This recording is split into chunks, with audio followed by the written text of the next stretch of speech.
When is a Mini still a Mini?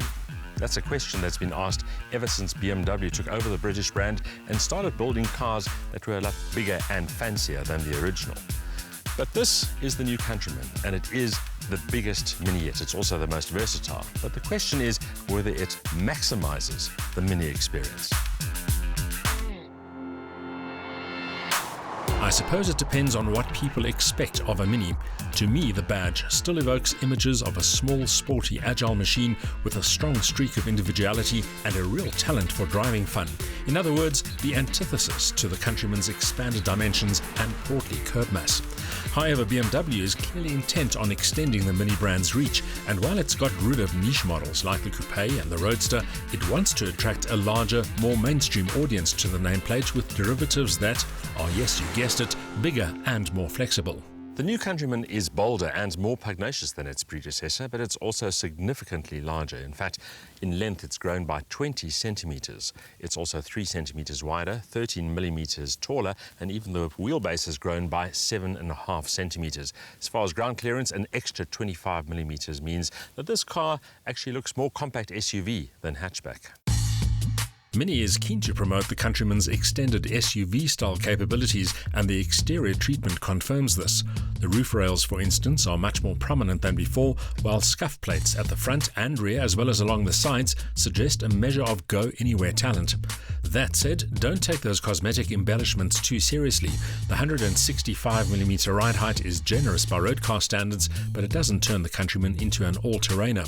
The big wheels and low-profile run-flat tyres don't help either. However, because the Countryman is bigger, the interior gains are significant. Not surprisingly, this latest Countryman's interior is both spacious and comfortable, and happens to be pretty well equipped as well. It's still typically Mini though. This large centre dial now has a touchscreen display in some cars, and also the toggle switches have remained in place, just to remind you that this is a Mini. That said, the execution has become both smart and quite sophisticated. In fact, it's a bit more BMW than Mini. That's a good thing, considering that the cockpits of older generation Minis haven't always convinced in quality terms. Our test car has the added benefit of the optional smarter John Cooper Works interior treatment.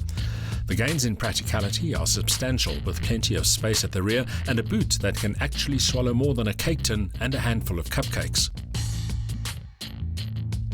It's left to the comprehensive connectivity options and the garish lighting schemes to express the youthfulness of the Mini personality. Even so, there's nothing frivolous about the Coupe S drivetrain though. For now, Mini Countryman buyers can choose between the Coupe and the Coupe S version. The Coupe gets a 3-cylinder 1500cc engine good for 110 kilowatt, but this is the Coupe S, which has a 4-cylinder 2-litre turbo engine producing 141 kilowatt and 280 newton meters. Later this year, there'll also be a JCW version with 170 kilowatt on tap, and then for the first time, there's also a diesel option coming in September with 110 kilowatt. A 6-speed manual gearbox is the default transmission across the range, while the Coupe can also be had with a 6-speed auto. Coupe S models offer an 8-speed Tiptronic auto in standard or M Sport versions, the latter with shift paddles.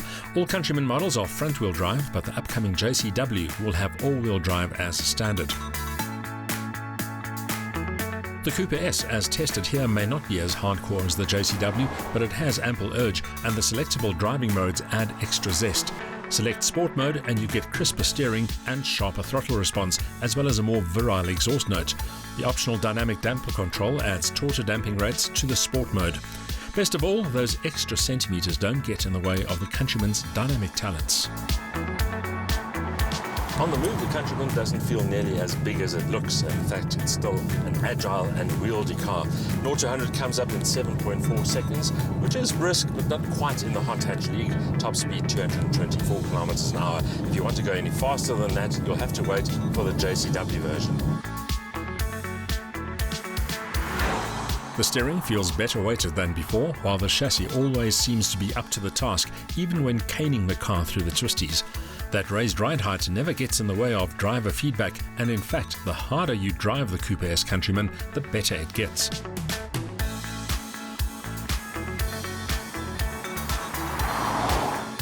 The biggest surprise of all is how good the Countryman feels on dirt roads. Despite considerable wheel spin and lots of stability control intervention, the Mini is easy to control on loose gravel, showing an inherent composure that's impressive.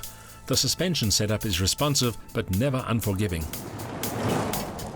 This latest second generation Mini hasn't just grown in size, it's also become a much more grown-up car. In fact, it's probably the first Mini you could consider a true family car. It's gone from quirky runabout to something that rolls hatchback and compact SUV into a single package. Most importantly though, it still has the Mini DNA, which means it's still a great car to drive.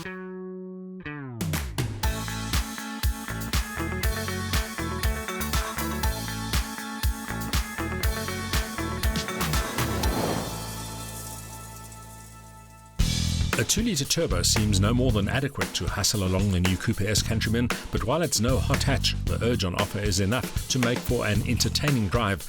It's helped along by a well-sorted chassis and better than expected steering, while the Countryman's not too shabby on gravel either. However, it's still more crossover than sporty SUV.